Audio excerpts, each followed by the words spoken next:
Lors de ce 40e anniversaire, il y a surtout eu la signature d'un protocole d'accord entre la Côte d'Ivoire et la Banque islamique de développement. Il s'agit de deux accords importants avec donc des appuis portant pour l'eau potable en milieu rural sur environ 6 milliards et pour ce qui concerne les microcrédits 5 milliards et demi.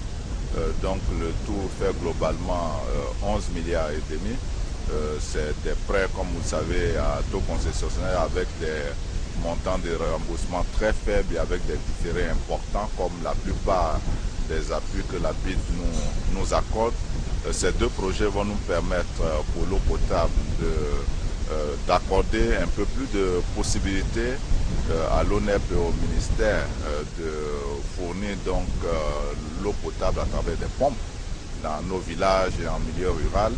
Et puis pour l'autre, le microcrédit va permettre certainement aux femmes, mais aussi aux jeunes, d'avoir des moyens d'organiser donc leurs activités, des financements pour les activités génératives de revenus. Quelle stratégie de développement pour une Côte d'Ivoire qui se veut émergente les années à venir? L'intégration économique régionale, une stratégie de développement.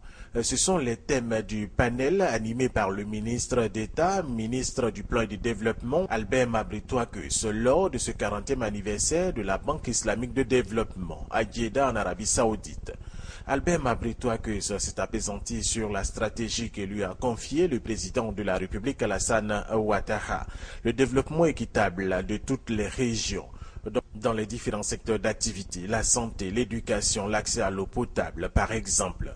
Pour y arriver, le ministre Albert Mabritoakeus dit que la Côte d'Ivoire a besoin du soutien de la Banque islamique de développement, un soutien nécessaire pour une meilleure intégration économique sous-régionale. Outre ce panel, le chef de la délégation ivoirienne a eu des rencontres d'échange avec des hommes d'affaires du monde arabe. Il a participé à la réunion du Conseil des gouverneurs, réunion au cours de laquelle l'on a reconduit et confirmé le président de la Banque islamique de développement, le docteur Ahmed Mohamed Ali, à la tête de cette institution financière pour 5 ans.